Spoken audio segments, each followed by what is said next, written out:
Daily Broadside to 886. I'd like to talk a little bit about Ozzy Osbourne, as if enough stuff hasn't been talked about already, but I like to put my little spin on it while I can. I grew up an 80s metal kid, and, it was obvious that the end was near, but when it finally happened, yesterday, I guess, the day before, I can't remember, in the last couple days. I guess he died Monday, and then they announced it Tuesday. Today's Wednesday, yeah.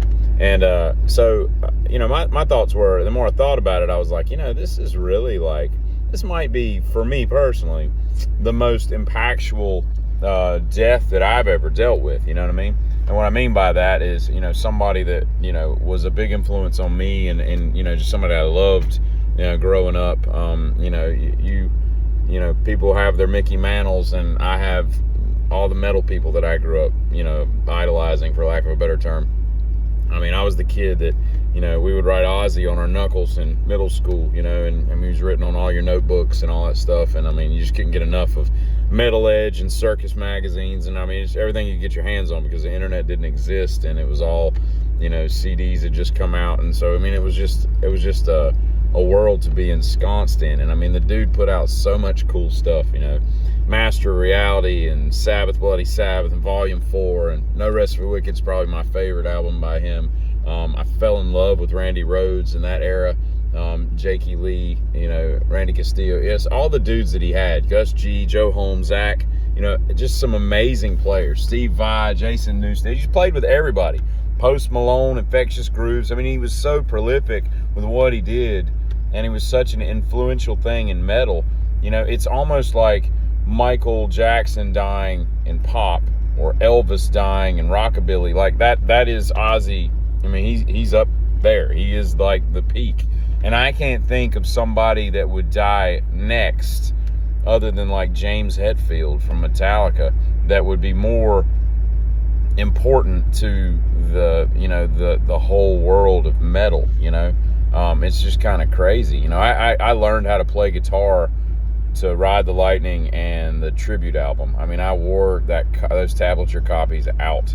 I've listened to that dang tribute album so many friggin' times.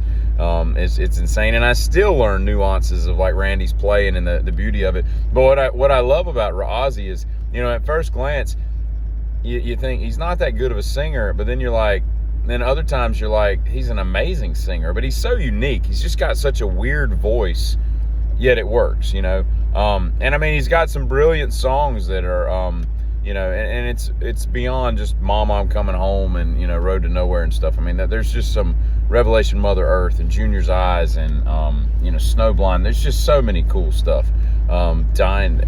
Killing Myself to Live, like just brilliant stuff, and it's just sad. But at the same time, I think it might be the coolest way to go out ever. Like, I can't imagine anybody ever putting on a greater concert and then dying 2 or 3 weeks later. I mean, it's crazy, because that right there is top 3 all-time concerts of any genre whatsoever, with the lineup and everything that it had going for it and what was going on. I mean, it's crazy. It's crazy that they pulled that off, and it's such a cool thing that he got to do it his way and send himself out and everything, and it all ended the way he wanted to end it, and that's pretty damn cool, and it's kind of neat. I don't know what's on the other side.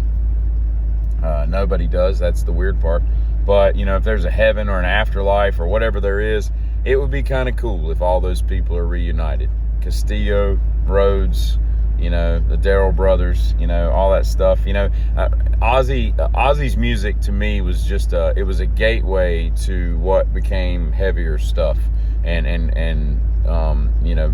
just darker, deeper music. I can't work out without listening to Fear Factory or Meshuggah or Mudvayne or Damage Plan or something. I've got to have just anger and all this in my ear. And Ozzy was kind of like what got me into that. Metallica and Ozzy were the 2 most influential things that I had when I was a kid. And I love them to this day, and they're just such a cool part of my childhood, and it's bittersweet. I mean, I'm glad that his family was there with him, all his kids and everything, and he got to go out, pretty much the way he wanted to go out. But it's sad too, that he's gone. But at the same time, what a life lived, man. I mean, you know, I grew up, you know, as a kid, you know, being 11, 10, 12 years old, you know, and you hear these stories of the getting arrested, pissing on the Alamo and bats and doves and eating birds and all this, you know, just all the crazy stories. And you're just like, whoa, that's crazy, you know, and it just draws you in, you know, the lore of it all. And then you discover Sabbath, and you're like, and the first time you hear the song, you know, Black Sabbath, and it's just like, this is like one of the heaviest things on planet Earth. I saw Ozzy one time, and it was in 1996 on his Retirement Sucks tour, where he was playing with Robert Trujillo on bass, Puffy was playing drums, and then Joe Holmes was on guitar. And Sepultura opened up, and Typo Negative opened up. You know, two of my top 5 favorite bands, or I would say all 3 in the top 10 of my favorite bands. I love them, and Peter Steele's gone as well, and it was just a cool show.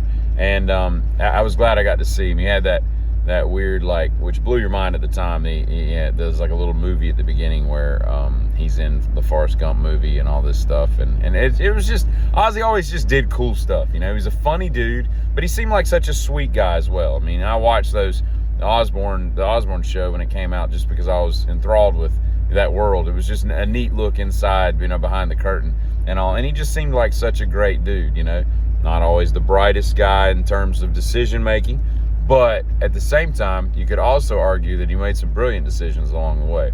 So cheers, Oz. I'm glad you got to do all the things you did, and we're certainly glad that you got to give it to us, because the world's a better place for all the stuff that you created and the creative majesty that you laid upon our feet for us to just devour up, and now we have that left to remember you by. So giddy up. Have a good one.